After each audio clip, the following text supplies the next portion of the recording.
Hey everyone, Nubkeks here. You guys have been asking for it, so I'll deliver it in this video. This is a guide to Shadow Priest in Shadowlands. I'm maining Shadow Priest in this expansion. So yeah, I'll just walk you through all the stuff that you need to know in this video to do well on your Shadow Priest. And by the way, if you are interested in like my weak auras and stuff, that stuff is just publicly up on my Patreon. It's for free, you can just go and grab it. So if you want that stuff, it's there. Before we get into that though, I want to take a minute to talk to you about the sponsor of today's video, Skillshare. Skillshare is an online learning community with thousands of different classes you can take part in, and if you're looking to give someone a really interesting and engaging present this Christmas, I think Skillshare presents a pretty interesting option. Maybe your nephew's trying to start a band and write some music. Maybe your father-in-law is big into cooking. Or maybe your best friend is finally going to start that business that she's always dreamed of. Skillshare has classes on all of these things and more. One class that caught my eye that actually surprised me was Plants at Home, Uplift Your Spirit and Your Space, taught by Christopher Griffin. And it's something I've never really been into before, but with 2020 being the way it has been, I think this would be a really interesting and fresh new thing actually for me to start off 2021 well. And Skillshare is curated specifically for learning, meaning there's no ads and there's constantly new premium classes being released. It's less than $10 a month with an annual subscription, and the first 1,000 of my subscribers to click the link in the description will get a free trial. So you can check out the site and see if there are classes there that would suit the people that you know. And hey, if you find something for yourself that's interesting, I won't tell anyone. That's okay too. Alright, well, first of all, let's talk about sort of the prep work for Shadow Priest. So let's talk about his stats first. The most important stat, of course, is Intellect. Intellect is king. That's just going to come from item level. In terms of your secondary stats, the order is Haste is best, followed by Crit, followed by Mastery. You've got a new Mastery in Shadowlands, followed by Versatility. So that's your order. So you're generally speaking trying to get the highest item level pieces you can, with preferably Haste and then Crit on them. That being said, I mean, even though Verse is our worst stat, it's not without value just because stats have diminishing returns over a certain margin and just how they interact.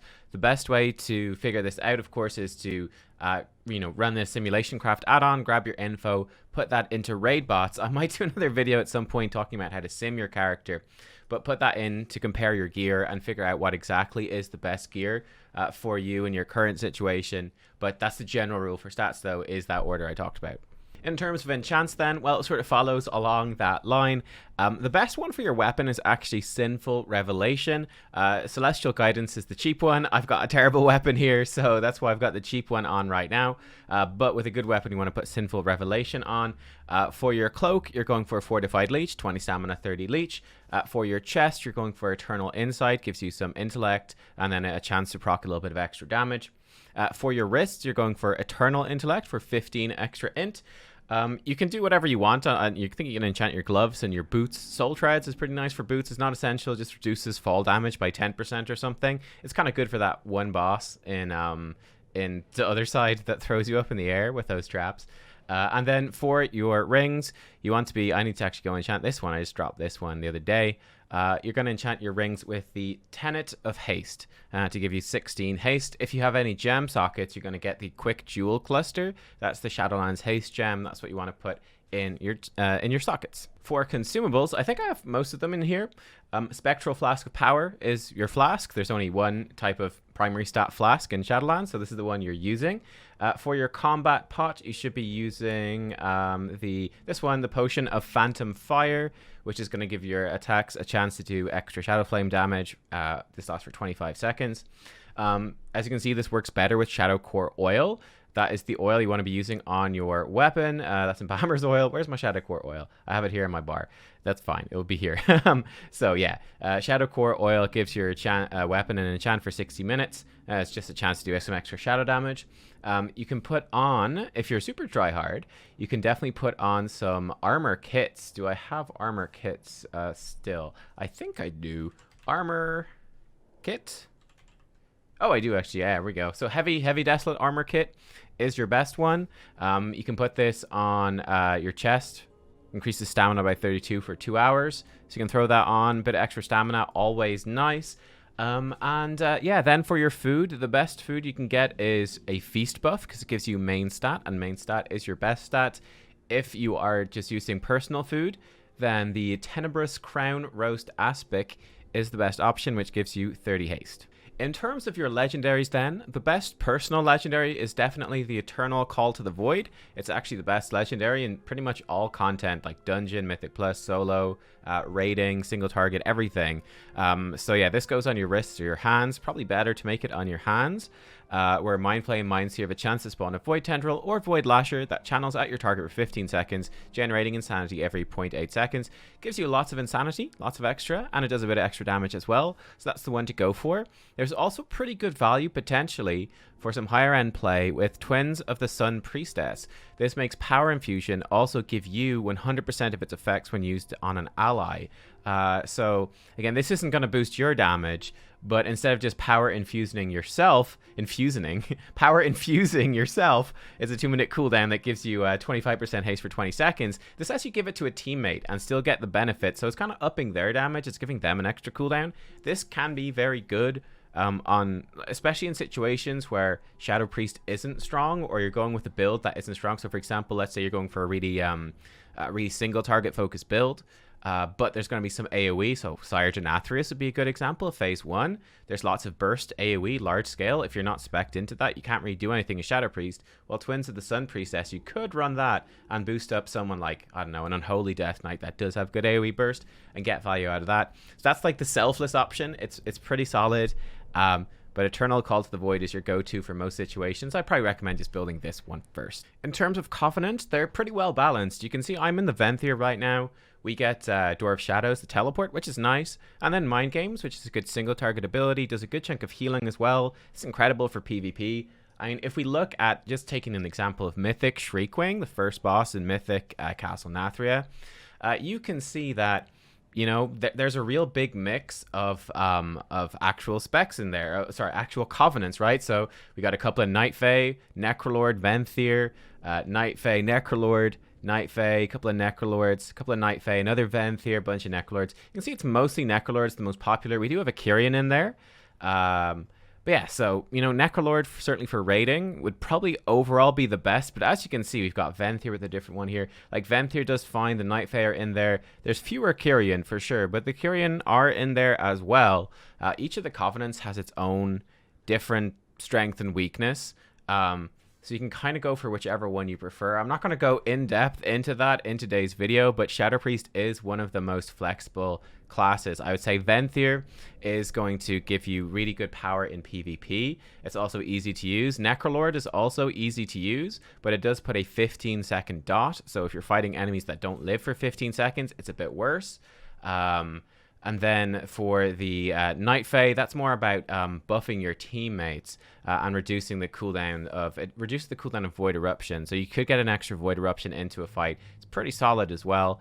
We'll see exactly what happens with this stuff. Kyrian is a big 3-minute burst cooldown essentially, so it gives you some really powerful burst in AoE actually and single target, which could be useful. So again, I would say honestly, pretty much pick what you want. It's going to be okay. Right, you can kind of pick what you want. I would say if you're super tryhard right now, 28% of people in the top ranks are going for Necrolord. So that's probably your best bet right now. And then I would check back on these rankings and on different bosses, check out the top Mythic Plus guys in like a couple of weeks or so and see what they're doing now. Or whenever you watch this video, go check out some of these logs and see what the most popular one is, if that's what you really care about. But it does seem like for Shadow Priest, great news. You can kind of pick anything and you're going to be viable. In terms of your conduits for Shadow Priest, the best one is Dissonant Echoes. Generally, in most circumstances, it's Dissonant Echoes. This makes Void Bolt do 35% more damage, and then, while not in Void form, it gives you a chance, a scaling chance, with Mind Flay to give you a free cast of Void Bolt. While you are in Void form, it's going to give Void Bolt a scaling chance to instantly reset its own cooldown. That's pretty good. Not too far behind it, actually, is Haunting Apparitions. In fact, I think Haunting Apparitions is possibly better with Ancient Madness or Surrender to Madness, whereas Dissonant Echoes is much better with Hungering Void. We'll come to the talents in a second, though. So yeah, this is probably your second potency conduit. You're likely to have, I think, both of these. If you don't have these, or you've really low item level ones for whatever reason, Mind Devourer is the next best. Mind Blast doing more damage and giving you a chance to have a free Devouring Plague. Rabbit Shadows then probably a little bit behind Mind Devourer, where Shadow Fiend's attack speed is increased. And then your Covenant specific conduit. Usually they're not great for priests, so you probably want to avoid them. Dissonant Echoes and Haunting Apparitions, what you're going to be using for potency most of the time. In terms of your other stuff then, for finesse, power unto others is going to be insane if you do have the Twins of the Sun Priestess legendary, of course. You definitely want that one. I'm running with Clear Mind, where Dispel Magic, Purify, Master Spell costs less mana. This isn't a huge deal, though. And then for Endurance, the best one would be Translucent Image, where for the first 5 seconds of Fade, you take a scaling amount of reduced damage. Damage reduction is very strong. You can use Fade, like even in raid fights, for example, or in PvP. You're kind of using Greater Fade in PvP anyway, but it just gives you that damage reduction that's going to be quite useful. That's going to be your best one in the Endurance category. For your talents, there's lots of different options. I'll cover the PvP ones first. This is what I've been liking, but I've been just kind of doing some casual rated battlegrounds. Lasting Plague, because healers are slow to dispel, that's a lot more damage. Greater Fade for an extra defensive, and then Void Origins for some more on-demand burst damage. I think in Arena, I think Void Shift is extremely strong as an extra big defensive for your team. Psyfiend isn't bad if people don't kill it. It gives that 50% reduced healing, which is pretty cool. And Thoughtsteal definitely has some plays. So there's lots of options there. I'm not a big PvPer, so I won't go too much in depth into that. But if we look at just your general talent tree, there's several different builds you can go for. So for pure single target, you'd be going for Fortress of the Mind, Mind Flame, Mind Blast, doing 10% more damage and 20% more insanity. I mean, Mind Flame is your single target filler, so that's kind of a no-brainer. Body and Soul is the go-to for most content. Then for level 30, for pure single target, you'd go for Twist of Fate. If there's really any adds, any second target at all, Misery pulls ahead. Misery is very close to Twist of Fate in single target. Misery makes Shadowward Pain also be applied by Vampiric Touch, which saves you a GCD. It saves you lots of GCDs. You don't have to cast Shadowward Pain ever, which is nice. Twist of Fate gives you 10% more damage and healing for 8 seconds whenever you damage a target below 35% health. In pure single target, Twist of Fate is a bit ahead. Psychic Horror is your usual go-to. This is a utility row. At level 40 then, for pure single target, you're typically going, this is the combo for 40, 45, and 50. Auspicious Spirits for Shadowy Apparitions do 15% more damage, generate 2 insanity. Void Torrent, 30-second cooldown. You channel Torrent of Void Energy, doing very high shadow damage over 3 seconds and generating 60 insanity. And then Hungering Void is like the big single target capstone talent here, where Void Bolt makes the target vulnerable to the Void, increasing their damage taken from you by 10% for 6 seconds. And the effect can only be active on one target at a time, right? So it's pure single target. And casting Void Bolt on an enemy that's already vulnerable, this is important. It extends the duration of your Void Form by 1 second or 2 seconds if Void Bolt critically strikes. This is your pure single target build. If I show you like a PvP build really fast, which is the most different build, I suppose, you'd be going for Unfurling Darkness, where you can get some instant vamp touches every 15 seconds, Intangibility to make your defensive, your personal, stronger. You go for Misery for multi-dotting. Psychic Horror is still the best, I would say. Auspicious Spirits, I think, is still good. And then you'd probably be going for like... Damnation, Ancient Madness. You'd be going for something like that. So Damnation is like a PvP thing. It's pretty great. 45-second cooldown to instantly put Shadowward Pain, Vamp Touch, and Devouring Plague dots on a person. Use that to punish healers when they dispel. And then Ancient Madness gives you burst in Void Form. 30% crit chance for 15 seconds, but dropping by 2% every second when you activate Void Form. Let's talk about raiding. If you got multiple targets in raiding, you're typically probably still going for Fortress of the Mind. Death and Madness is really good. If a target dies within 7 seconds after being struck by Shadowward Death, gain 40 insanity over 4 seconds, and the cooldown of Shadowward Death is reset. If there's weak adds, this is the one to go for, and this is like your Mythic Plus go-to as well. You're going to go for Body and Soul versus Movement, Misery, Psychic Horror, Auspicious Spirits, Void Torrent, and then probably still Hungering Void. So just if there's more targets, you're adding in Misery, arguably Death and Madness. For Mythic Plus, it's again a very different build. Death and Madness, for sure. This is just so much extra damage from the extra insanity over the course of a dungeon. Probably still Body and Soul. Sand Lane is fun, but I think the mobility is more useful. We'll come back to this row because this is where things get spicy. Probably Shadow Crash is your best option there. Void Torrent is still strong. Mindbender can be a decent option that's a bit more passive to fit into your rotation. And then Ancient Madness for burst damage or Surrender to Madness. This is a spicy one, 1.5 minute cooldown. Basically, it gives you a free Void Eruption, gives you a free Void Form, right? And for 25 seconds, you generate double insanity and you can cast while moving. But if the target doesn't die within 25 seconds, you die. Not so good. So, I mean, this week is like, what is this week? It's this week is bolstering, right? So bolstering is bad. Like you got to be killing mobs like all together. Like you're not really finishing them off because they'll bolster other mobs. So in that case, Surrender to Madness is hard to run with. So Ancient Madness is a bit better. Probably the biggest decision though that you're going to be going for is at level 30. You could go for Misery, which is going to be really good for single target, and it's going to be really good for like 2, 3, 4 targets. However, at 5 targets or more, even at 3 targets or more even, Searing Nightmare is a really, really good way to do AoE damage. So this is an alternative Insanity Spender, costs 30 Insanity. You're going to instantly do a chunk of shadow damage to enemies around the targets, uncapped. I think everything is capped at like 20 targets. But yeah, it's basically uncapped. And also put Shadow Word Pain on all of those targets. If the target already has Shadow Word Pain, Searing Nightmare does double damage. Now, you can only do this with Mind Sear.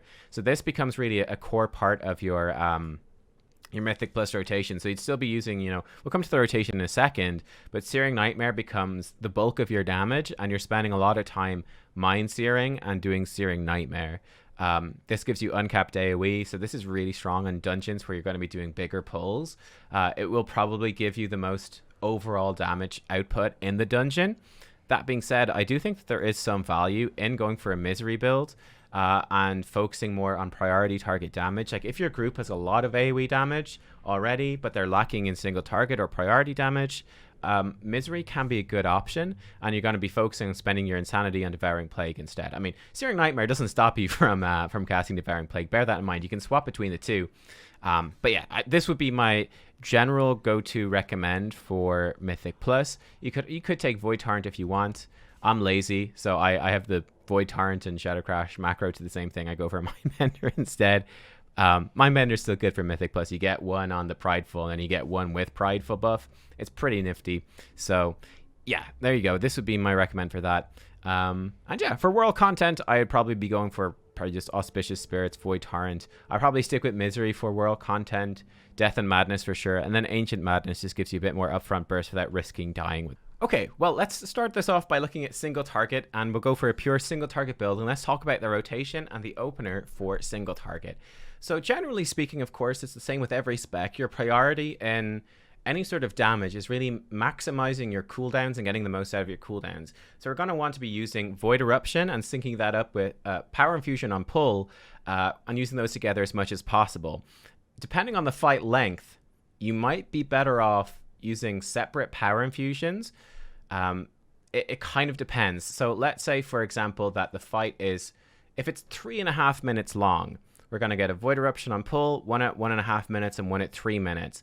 We get a Power Infusion on pull and then one at 2 minutes. Well, we're not going to get a second one because that would be 4 minutes in. So we'd be better off actually in that case delaying the Power Infusion to our 3-minute Void Eruption. However, if the fight was maybe 5 minutes long, if we delay to 3 minutes, then we wouldn't get the second Power Infusion until 5 minutes, and the fight has just ended. Whereas if we did it at 0, 2, and 4, we'd get 3 Power Infusions. So the way you sync these up, it's a little bit varied. Obviously in Mythic Plus, for example, you might delay Power Infusion to go with Void Eruption a bit more often because you might not need that burst damage on, particular packs. Of Void Eruption be off CD, 20 seconds on Power Infusion, but you're just finishing off a pack. There's no threat. You're about to do a big pull. You want that burst damage. So this is a little flexible in terms of how you do them. Generally speaking, you're not going to be too badly off, I suppose, if you always sync them up.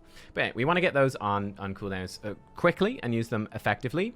We want to never overcap on Insanity. That's really important. So we want to be spending it on Devouring Plague. This is single target, so spending on Devouring Plague. Make sure you don't overcap. Don't waste your Insanity generation sitting when you're too high Insanity. Then you want to spend on Devouring Plague for sure. You want to maintain your 2 dots, that's Vamp Touch and Shadow Word Pain, on your target at all times. And yeah, then Void Torrent as well. That's going to be important. Your Covenant ability. You essentially want to be using these as much on CD as you can, and then of course Mind Blast on CD once the target is in execute, Shadow Word Death on CD, and then you're just sort of filling in with Mind Flay. To show you our opening rotation, what we're going to do, we're going to go in, we're going to pre-pull with Vamp Touch, as in the pull timer is like 5, 4, 3, 2, 1, and you're going to be aiming to get your Vamp Touch on pull. So you'll Vamp Touch, apply Shadow Word Pain, you'll drop in a Mind Blast, and then you go straight into a Void Torrent. This is going to build up lots of insanity. Now you've got lots of insanity, your 2 dots are on the target, you're good.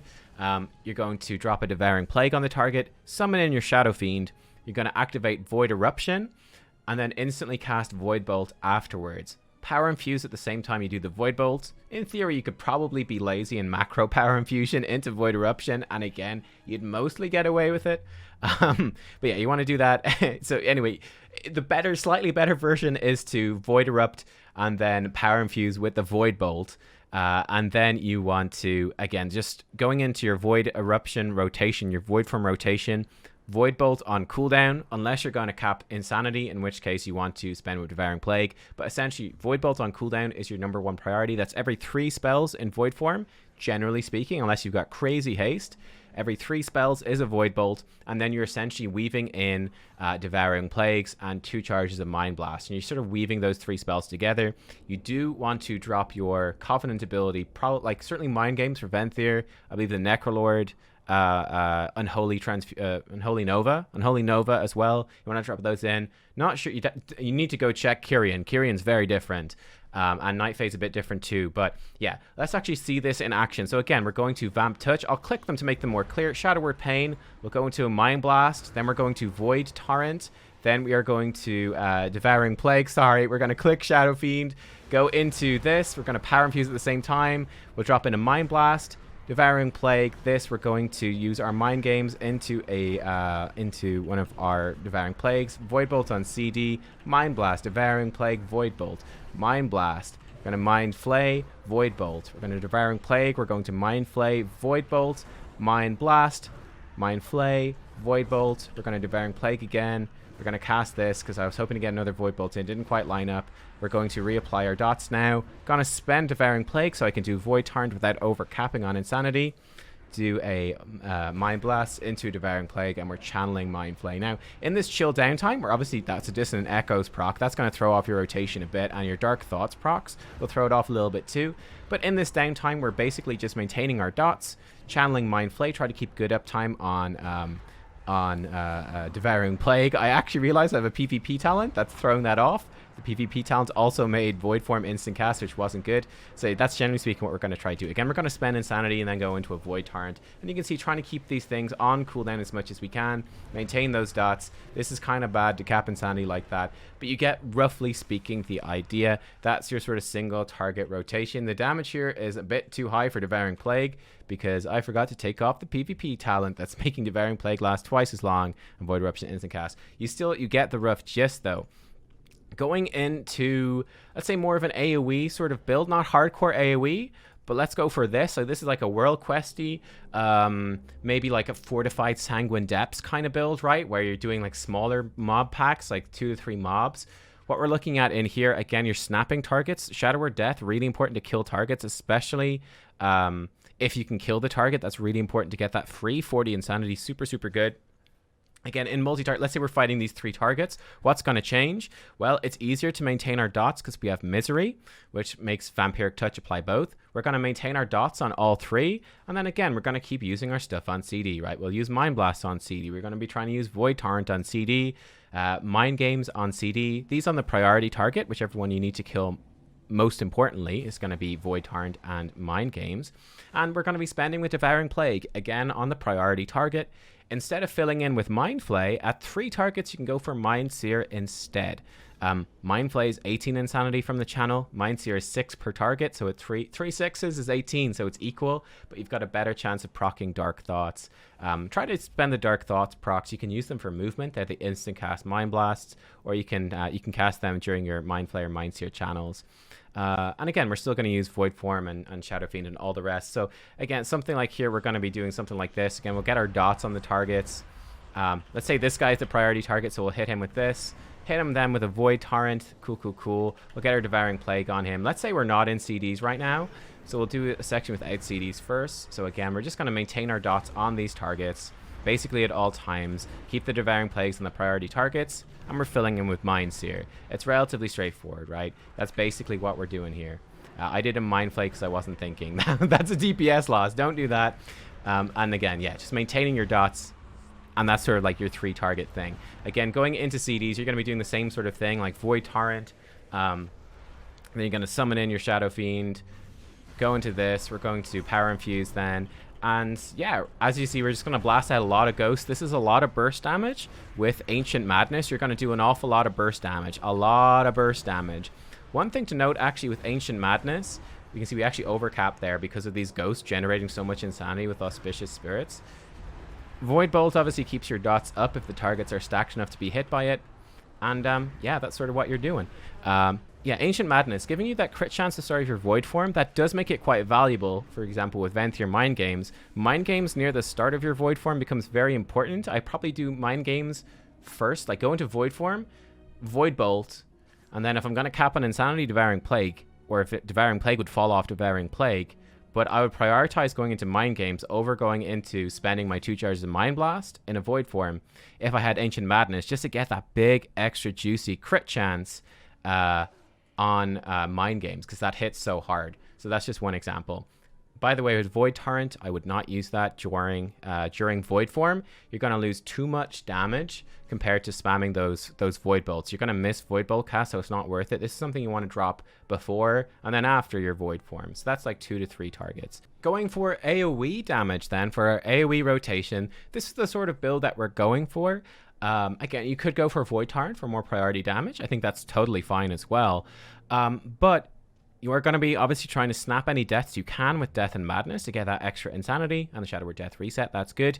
But Searing Nightmare is really the defining ability here. So this is going to kick in as your insanity spender at 3 or more targets. If there's 1 or 2 targets, you're obviously still going to be using Devouring Plague.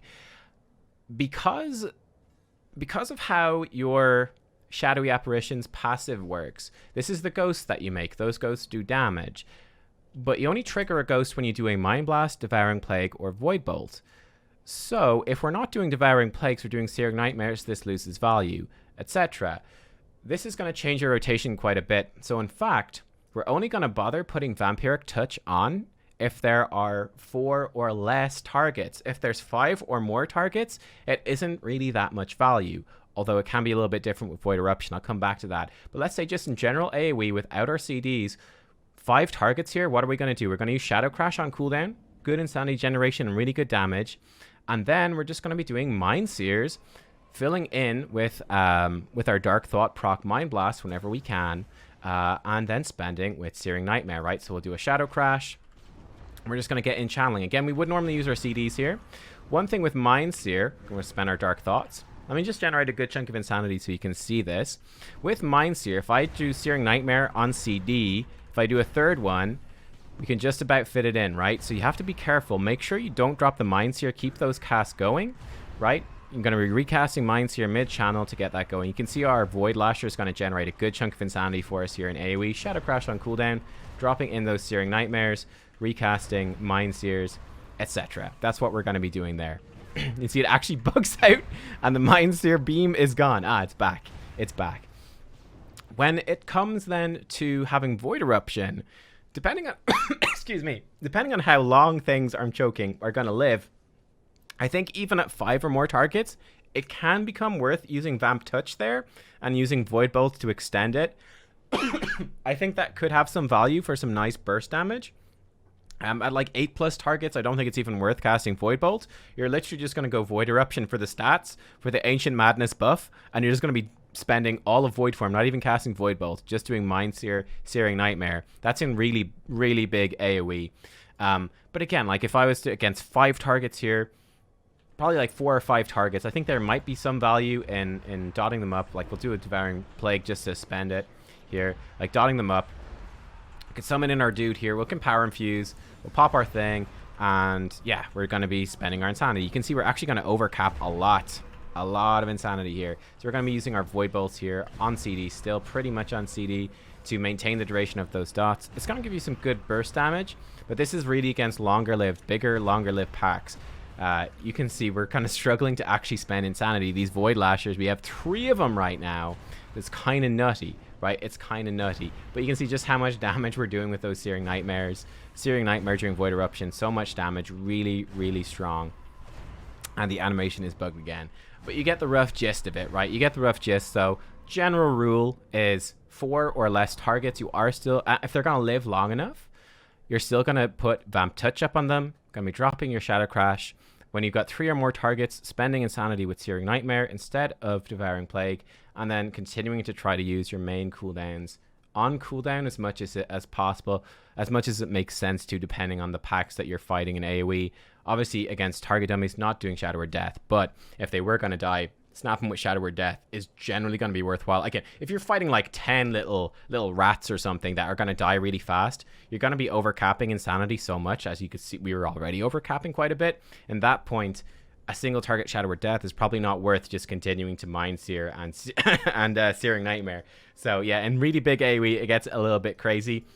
If you do have a priority target too, though, bear in mind, like, let's say that this guy, we've got 4 weak enemies and 1 really, really strong enemy. In this case, although it might be tempting to do as much AoE damage as possible, it might be better for your team if you focus more priority target damage into that main guy. So it might be worth maintaining Vamp Touch on him. It might be worth actually doing some Devouring Plagues on him. Although he might do less overall damage, if it makes sense, the priority damage is the priority in that circumstance, then it might be worth doing less overall damage to actually help your team out with what needs to be done in the pull. Let's say, again, if it's bolstering, which it is, this week is bolstering, where if these little guys die, they buff this guy, and it's really, really bad for us. In that case, okay, we do more damage spamming Searing Nightmare, but that's not good. We're going to probably do priority just Devouring Plagues instead because it's better for the team. You get the gist. You got to be flexible and adaptable. But there you are, guys. That is my guide there on Shadow Priest. Again, if you want to get the weak auras and stuff, I do have that linked on my Patreon for free. You don't need to patron or whatever the verb is, but, you know, yeah, you can get them there. If you have any questions, let me know, and I'll try to answer them in the comments. I think I've covered most of the big things. I could have left some stuff out. Obviously, you know, like I said, I main Shadow Priest, so you'll catch me doing PvP content, dungeon content, raid content, and so on. Some of the raid videos, I will warn you, because I raid lead. So raid leading gets priority over playing my spec to its best capability, because, you know, multitasking's hard. So it may not be the best example of Shadow Priest play. You'd have to catch some of the farm kills where I'm not doing as much raid leading like Progress. It's going to be sloppy in terms of personal play. So just do bear that in mind. I mean, that's pretty straightforward, but just so you have the expectations for that. But yeah, there you guys go. Hope you enjoyed. I'll see you next time. Bye-bye.